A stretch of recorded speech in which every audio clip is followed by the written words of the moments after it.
On va accueillir François Roudier qui nous rejoint, si tu le veux bien.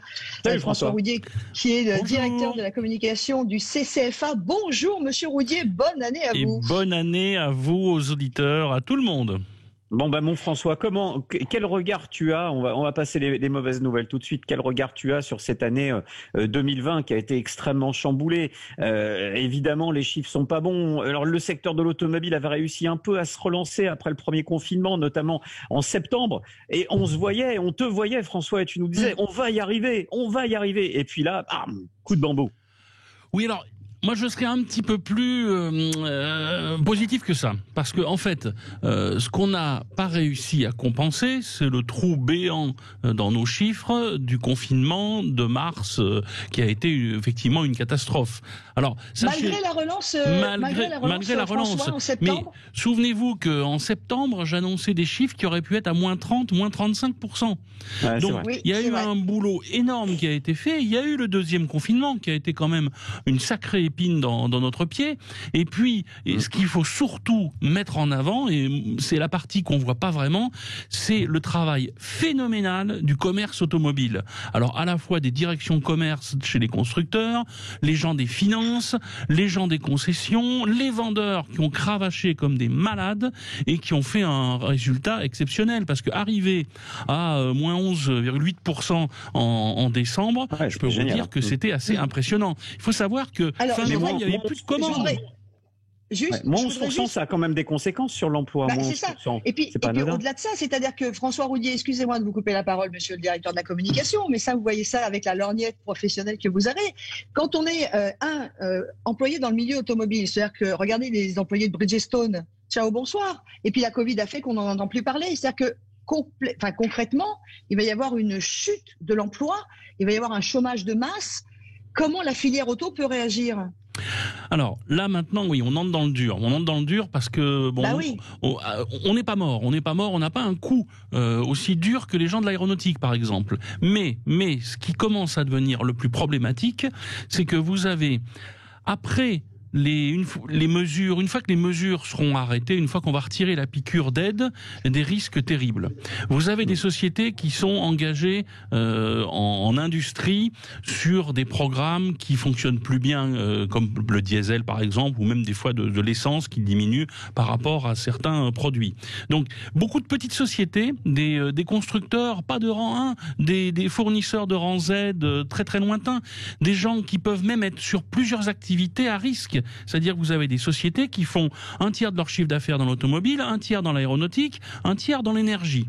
Et ces sociétés-là, elles vont souffrir. Alors, on va pas avoir des béthunes qui vont arriver. On va avoir des petites fermetures de 10, 15 salariés ou licenciements de 5 sur 10 salariés. Et ça va toucher tout le territoire. Là, c'est très grave et c'est très suivi par Bercy. Alors, Bercy, on peut les critiquer sur énormément de choses, mais je peux vous dire que la DGE, la Direction Générale des Entreprises, suit justement tout ça. Parce que c'est une bombe sociale.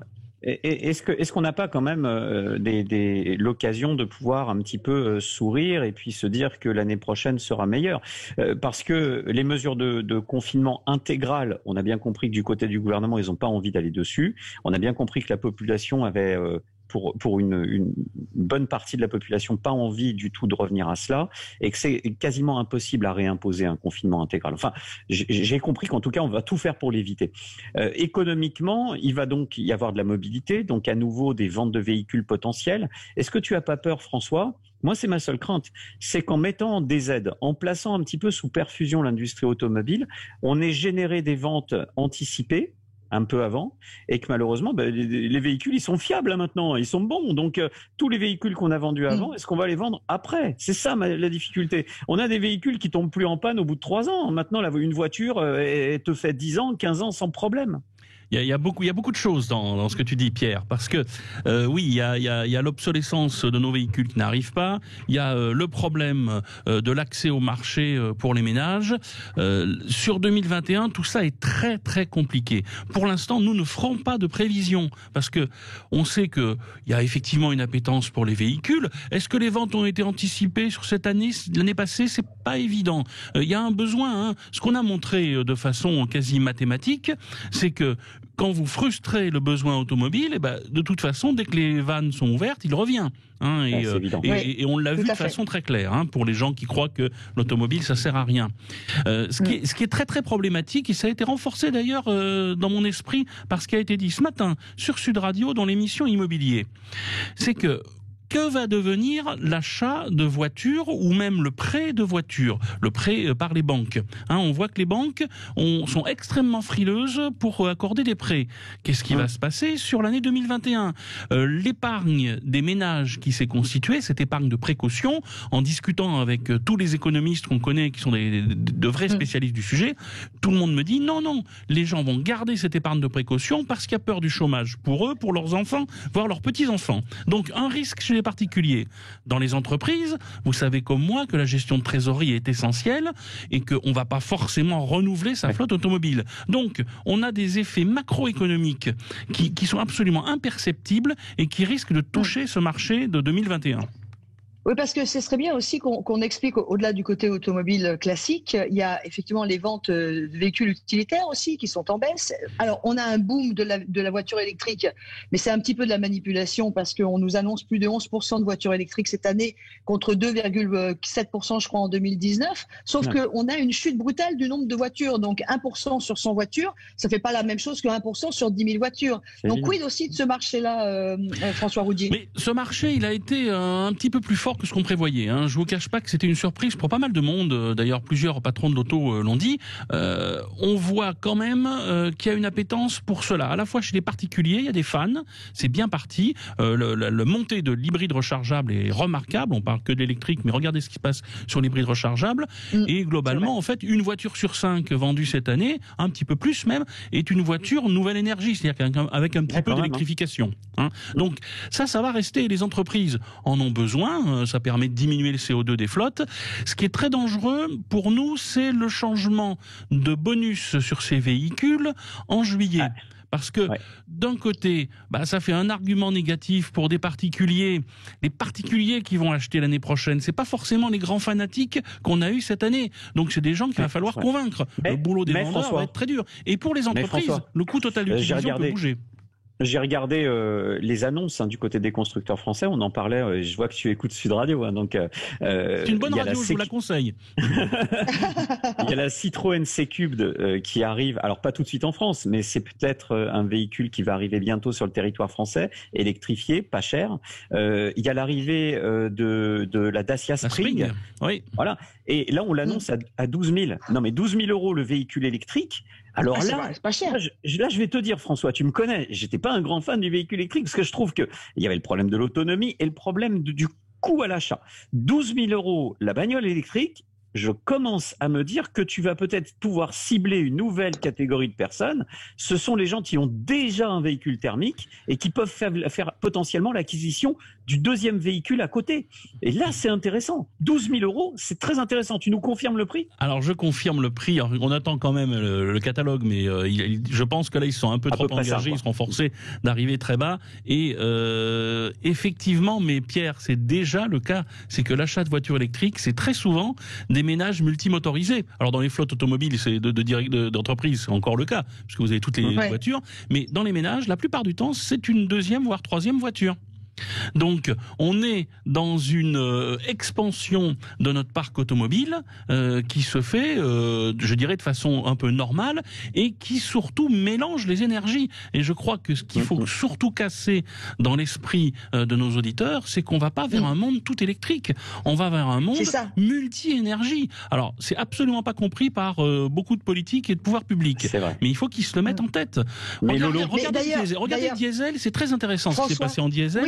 Le diesel ne s'est pas écrasé. Le diesel descend par palier parce qu'il n'y a aucune autre solution pour les lourds. D'ailleurs, il y a une prime qui va disparaître, François, en 2021. La prime sur les diesels, ça disparaît. Là, vous parliez de cette petite voiture à 12 000 €. Est-ce qu'on a les chiffres du lancement malheureux de cette petite Ami qui est arrivée sur un lancement en année Covid Alors, je vais vous dire, je les ai pas parce qu'elles ne sont pas dans les chiffres que nous avons annoncés parce que cette voiture n'est pas un véhicule comme une voiture normale. C'est un quadrimoteur. C'est un quadricycle à moteur. Voilà, quadricycle à moteur. Ouais. Et ça rentre dans une autre catégorie. Je les ai pas sous la main. Mais je sais qu'il y a eu plusieurs placements intéressants de paquets de voitures à des organismes. Alors, un des gros marchés de cette voiture, vous le savez, c'était tout ce qui pouvait être des hôtels qui étaient à côté de golf ou des complexes hôteliers de vacances qui auraient pris des gros paquets de voitures. Voilà. Et là, leur marché a été stoppé. Alors, parce on revient dessus. J'explique parce que la Citroën Ami, peut-être que certains sont passés à travers. Celle qui était vendue à la Fnac et chez Darty. Voilà. C'est une petite voiture, donc accessible sans permis, donc dès 14 ans pour les jeunes, ultra sécurisée, produite pas cher, avec vraiment il y a juste un volant, une boîte de, enfin non pas une boîte de vitesse justement, mais un volant, un pédalier et basta quoi. Avec tout a été pensé par Citroën pour faire le véhicule le moins cher possible, et donc ce petit véhicule électrique qui était vraiment on est en train de perdre Pierre. Cette gamme de l'électrique en France, eh bien, vous pouvez le voir d'ailleurs dans la plupart des magasins. Mais c'est vrai que c'est un véhicule qui, ça va pas remplacer les besoins d'une famille. Par contre, je le redis, moi, je préfère avoir un gamin dans une Citroën Ami que sur un scooter. Hein. Ah non, oui, mais tu sais, oui, c'est ça. Puis après, dans les zones urbaines, ça peut être hyper intéressant. Je voudrais vous poser une question, François Roudier, vous qui êtes le directeur de la communication des CCFA, donc le Comité des constructeurs français de l'automobile. Est-ce qu'aujourd'hui, c'est une révolution qu'on est en train de vivre sur tout ce qui est technologie pour les voitures, l'autonomie des voitures, l'électrification, des voitures. Est-ce que c'est la voiture qui va changer l'automobiliste ou est-ce que c'est l'automobiliste de demain qui est en train de changer la voiture? Est-ce que vous voyez ce que je veux dire? Parce que est-ce qu'on nous impose une nouvelle façon de bouger avec de nouveaux outils de mobilité, ou est-ce que c'est vraiment les automobilistes qui en fait généreront ces changements? L'offre et la demande. De quel côté est l'offre, de quel côté la demande? Écoutez, dans ce débat qui est un débat ancien, moi je reste persuadé que c'est quand même le client qui décide. Hein. C'est le client qui décide. Ah ouais. Et en fait, lorsqu'on regarde notre géographie spatiale, notre espace géographique en France, on voit que les besoins changent pas tellement. Hein. Et moi je prends toujours pour exemple Paris, le plus faible taux d'équipement en voiture de Paris, mais ce taux d'équipement il était aussi minable en 1937. Hein. Donc on a toujours été dans des équipements extrêmement bas, puisque vous avez des centres-villes qui peuvent avoir d'excellents systèmes de transport collectif, et puis vous avez le reste de la France. Or, le reste de la France, lui, il a besoin de voitures. Et d'ailleurs, un des points de cette année qui vient de passer, cette année 2020, et il faut voir que c'est la victoire du transport individuel contre le transport collectif. Oui. La montée des achats de vélos et de voitures, c'est significatif. François, on en parlera effectivement dans quelques instants, puisque là, la pause est de rigueur, et pas que la pause café. On aura aussi le bonheur de recevoir Nicolas, qui a composé le 0826 300 300 et qui va nous donner un peu sa vision des choses. La question que l'on vous pose ce matin, pour vous, la filière auto est-elle en perdition en France? Est-ce qu'il faut se faire du souci pour cette filière auto ou non? On vous attend au 0826 300 300. Et ça roule bien sûr avec vous pour ce premier rendez-vous de l'année 2021. Si vous nous rejoignez juste à l'instant à l'écoute de Sud Radio, toute l'équipe de Ça roule, y compris Maxou, que vous ne voyez pas à la réalisation, et notre ami au standard, vous souhaite une merveilleuse année 2021. Alors, cette année 2021 est-elle l'année noire pour la filière automobile? Tout se casse la figure. Évidemment, il y a le Covid. Évidemment, il y a le car bashing depuis quelques années. Il se passe tellement de choses que les chutes brutales des ventes ont été annoncées. On est évidemment avec une dégringolade totale. Les ventes s'effondrent en tout de 25% pour ce mois de janvier, en tout cas pour les chiffres de décembre, et vont retomber au niveau des années 75. Quid des conséquences sur le métier, sur tous les métiers de l'automobile? Eh bien, on en parle avec François Roudier, qui est notre directeur de la communication du CCFA, mais on en parle aussi avec vous au 0826 300 300. Pensez-vous que la filière auto est en perdition et que ça va aller très très mal? On va accueillir Nicolas qui est avec nous au 0826 300 300. Bonjour Nicolas. Bonjour à vous, bonjour à tous.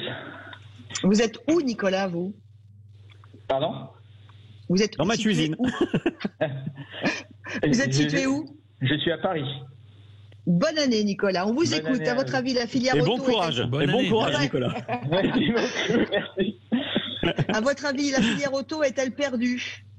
Alors, la filière auto, pour moi, elle n'est pas perdue. Bien évidemment, on vous en avait parlé, il y a eu une chute de près de 25% des immatriculations donc en France. On est revenu à l'épisode des années 75 précisément. Voilà, mais je trouve que la filière automobile n'est pas perdue du tout puisqu'elle a su se réinventer. Alors je m'explique. Alors je parle principalement de la logistique qui a été mise en place suite au premier confinement et à la levée justement de celui-ci au mois de mai. Vous bossez dans quoi, Nicolas, là? Je suis rédacteur en chef d'un site qui s'appelle Absolutely Cars. Donc je comprends mieux, hein. Dans les anciennes. Il s'y connaît, le père Nico. Il s'y connaît. Ok. Exactement. Donc voilà, je suis plus spécialisé dans les anciennes, mais je m'intéresse bien évidemment au moderne, puisque je roule en ancienne et en moderne. Voilà. Et donc vous voyez en 2021 une vraie reprise, en tout cas quelque chose de très positif pour la filière auto, Nicolas? Une certaine reprise, tout à fait. Une certaine reprise. Pas une explosion forcément des ventes au niveau... une explosion peut-être des modèles, mais pas des ventes. Voilà, parce que les gens peuvent encore se décider. Mais ce que je vois, c'est qu'il y a une manière en termes de logistique qui est vraiment flagrante, puisqu'avec, comme je disais, avec le premier déconfinement au mois de mai, les concessions ont su se réinventer. Tout simplement. Donc il y a eu justement les showrooms ont mis en place ce qu'on appelle des web stores, c'est-à-dire qu'on pouvait commander sa voiture sur Internet, voilà, et choisir l'ensemble du package, des options, et se la faire livrer à domicile. Ça, c'est un point qui m'a beaucoup intéressé, puisqu'en fait, on pouvait directement éviter de se déplacer et avoir sa voiture chez soi immédiatement, quasiment. Voilà. Donc vous êtes plutôt positif. On va demander à François Roudier ce qu'il en pense. C'est-à-dire qu'effectivement, cette filière auto, depuis la création, François, on sait que depuis les premières voitures, le monde de l'automobile a toujours su se réinventer. Vous avez la sensation, comme Nicolas, que ça va être le cas ? Il a tout à fait raison, Nicolas. Merci, Nicolas, parce que je crois qu'il faut un peu arrêter aussi le catastrophisme. Nous, ce qu'on voit surtout, c'est que l'automobile, c'est un métier d'entrepreneur, que ce soit à la fois dans les grands patrons, regardez un Elon Musk qui arrive à partir de rien et qui fait des voitures, jusque dans les plus petites affaires de services automobiles. Et cet esprit d'entreprise, c'est des gens qui sont des battants, donc ils vont trouver des solutions. Vous savez, on disait les concessions, c'est fini parce que tout va passer par Internet. Tout ça, on croit que les gens dans les concessions, ils sont assis sur leur siège et ils regardent pas Internet, et que les vendeurs qui ont 20 ans de moins que moi, ce sont pas des fans de réseaux sociaux et qui vivent sur Internet. Non mais c'est n'importe quoi. On a une filière automobile, de l'industrie jusqu'à la réparation, au service autour, même le lavage, même ces gens-là qui sont en profonde mutation. Ils vont très très vite. Monsieur a insisté sur la logistique, mais la logistique dans l'automobile, c'est le nerf de la guerre et ça fonctionne. On a eu des interruptions tout le temps, vous avez vu, les voitures sont arrivées. Moi, si vous voulez, donner la vaccination à la filière automobile, on va peut-être faire mieux que les ça ira gens plus du vite. médical. Ça ira plus vite, c'est une évidence. Non, mais moi, j'ai envie de dire, ok, Nico, j'entends ce que tu dis, mais tu as beau faire ce que tu veux sur la voiture, les gens, ils achètent ce qu'ils ont besoin. Moi, ce qui me fait peur, c'est toutes les mauvaises nouvelles de 2021, François. C'est quand je regarde l'augmentation du malus, ça facilite pas. Tout ça. Dis-moi, François, du côté des constructeurs, vas-y, j'y vais lourd parce que 2021, est-ce que ça va être enfin l'année où les constructeurs vont regarder un petit peu Bercy, qui est votre allié, parce que Bercy défend les constructeurs. Mais est-ce que vous allez oser regarder la ministre de l'écologie en lui disant bon, écoute, t'es gentil, mais là il va falloir arrêter parce que on va ramasser les chômeurs à l'appel. En fait, est-ce que 2021 ça va être le réveil un petit peu des constructeurs, parce que je sais qu'il y a quelques porte-paroles chez les constructeurs qui commencent à en avoir sacrément ras-le-bol, hein. Bonne question, parce que vous savez, on a déjà quand même commencé à taper un peu sur la table, et puis la pantalonnade de la Convention citoyenne, qui est en train de faire pchit, l'a montré. Je crois qu'il y a eu. Attendez, François Roudier. Vous dites qu'il est en train de faire pchit. Qu'est-ce qui vous quels sont les quels sont les signes? On devait interdire la publicité pour les voitures thermiques. Enfin, il y avait quand même que des trucs absolument délirants. De toute façon, c'était que interdiction et taxation. 110 sur autoroute, 70 sur les réseaux secondaires. Voilà. Exactement. Donc, non, mais c'était du grand délire. Et je crois que maintenant, on assiste. Alors, c'est assez dramatique chez nos adversaires, parce que on voit que les adversaires de l'automobile sont extrêmement divisés. Et je vous parle du niveau français, je vous parle même pas du niveau européen, avec les Verts allemands qui sont maintenant pro nucléaire pour développer les voitures électriques. Donc on a un paysage politique qui est très fracturé. On le voit nous en tant que citoyens, en tant qu'industriels, on le subit aussi. Donc tout sera pas rose dans l'année à venir, mais je crois quand même que les pouvoirs publics au plus haut niveau ont compris qu'il fallait peut-être pas trop plaisanter avec l'automobile. Par contre, François, les gilets jaunes reviennent très vite. François, on peut aussi parler de cette énorme grande nouvelle quand même. C'est l'énorme consortium entre PSA qui devient... on a quand même en France 2 énormes entreprises mondiales de l'automobile. Et là, ça y est, c'est effectif pour 2021. Il va y avoir donc pas mal d'échanges, pas mal de choses qui vont se passer au niveau technologie. Est-ce que ça va créer de l'emploi également sur le territoire? Parce que voilà, le nerf de la guerre et la problématique qu'on vit tous en ce moment, et la Covid en a rajouté, c'est toutes ces pertes d'emploi. Et demain, que font ces gens qui ont perdu leur emploi aujourd'hui ou cette année? Mais oui, ça c'est un gros problème. Vous avez 2 problèmes dans ce changement. C'est les pertes d'emploi et les pertes de valeur de certains véhicules et même de certaines affaires. Donc ça va être quelque chose à régler qui est absolument pas prévu. Regardez, si vous voulez être désagréable, parlez de la fin du véhicule thermique. Quelle va être la perte de valeur par véhicule qui va être compensée par l'État lorsqu'on n'aura plus le droit de rouler en thermique? C'est des milliards. Ce serait la plus grande perte de valeur d'actifs depuis 1929. Personne n'en parle. Donc vous avez des sujets qui font partie de cette destruction créatrice. Alors je vais pas casser les oreilles de tout le monde avec des grands concepts économiques, mais c'est la théorie de Schumpeter. C'est-à-dire que vous avez une destruction qui va aussi créer des emplois. Alors, la destruction créatrice, elle crée des emplois à condition que derrière, vous ayez des grosses entreprises qui, justement, vont en profiter et vont réembaucher des gens. Est-ce que ce seront les mêmes? C'est pas évident. Mais regardez ce qui se passe. Alors, vous le voyez sur le plan des constructeurs. C'est vrai. La fusion FCA-PSA qui venait de Stellantis. Le système Renault-Nissan qui est en train de se sécuriser. Lucas Demeo est là pour faire repartir l'affaire. Donc, les constructeurs se consolident. Regardez ce qui se passe dans la vente automobile. On voit que de plus en plus, les concessions deviennent des grands groupes. Là aussi, on a des consolidations dans les pièces de rechange. Regardez comment le marché change aussi. Donc, on voit que toutes les petits emplois qui ont été détruits vont être créés par d'autres systèmes un peu plus différents. Mais ça va pas être un pour un. Voilà. Oui, il y a autre chose qu'on n'a pas évoqué, c'est qu'on a donné les très mauvais chiffres, Pierre, des ventes de véhicules neufs, alors que les véhicules d'occasion, eux, continuent de bien se positionner. Ça veut dire qu'il y a toute l'industrie et toute l'économie du véhicule d'occasion et de réparation, etc., qui, elle, est plutôt très bien cette année encore. Moi, je rejoins quand même un peu François pour dire moins 11% sur une année comme celle-ci où pendant 6 mois, l'économie, elle était quasiment à zéro. Je trouve vraiment que moins 11%, c'est quand même vachement bien. Par contre, effectivement... Je crois que c'est moins 25 sur... Non, moins 11 sur le mois de décembre. Et alors, sachez que c'est moins 11 par rapport... Ah oui, c'est moins 25 sur l'année. Voilà, c'est moins 11 sur décembre et c'est moins 25 sur l'année. Et c'est moins 11 par rapport à un mois de décembre de l'année dernière qui était très haut. Et avec pas mal de ventes, ce qu'on appelle tactiques, pour dire pas rentable. Donc là, ça a été un vrai mois. Là où Laurence a raison, François, c'est que moi, j'y vois quand même un signe quand je regarde. Je suis plutôt d'accord. Quand je regarde un peu l'année et la relance du marché de l'occasion, je me dis est-ce que c'est pas tout simplement les Français qui commencent un peu à être à sec, donc tu achètes de l'occasion parce que t'as plus l'argent pour basculer vers du neuf. C'est peut-être ça. Et si c'est ça, c'est un mauvais signe.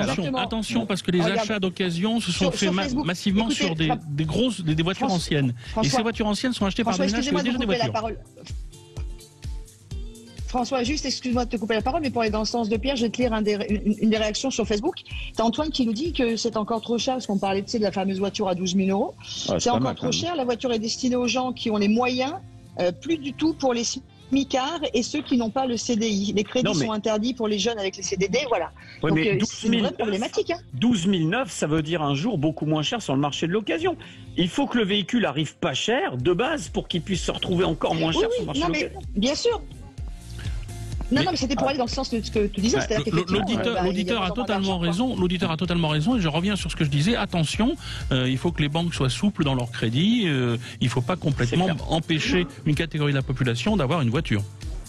Ouais, exactement. Bon, mais en tout cas, je pense, monsieur François Roudier, qu'on aura sans doute l'occasion de reparler régulièrement dans Ça roule de ce qui se passe au niveau des constructeurs français et puis des chiffres de vente. Régulièrement, ils tombent tous les mois. On espère quand même que ça va augmenter pour le métier et le travail de tous. Merci beaucoup, monsieur le directeur de la communication. Merci à vous.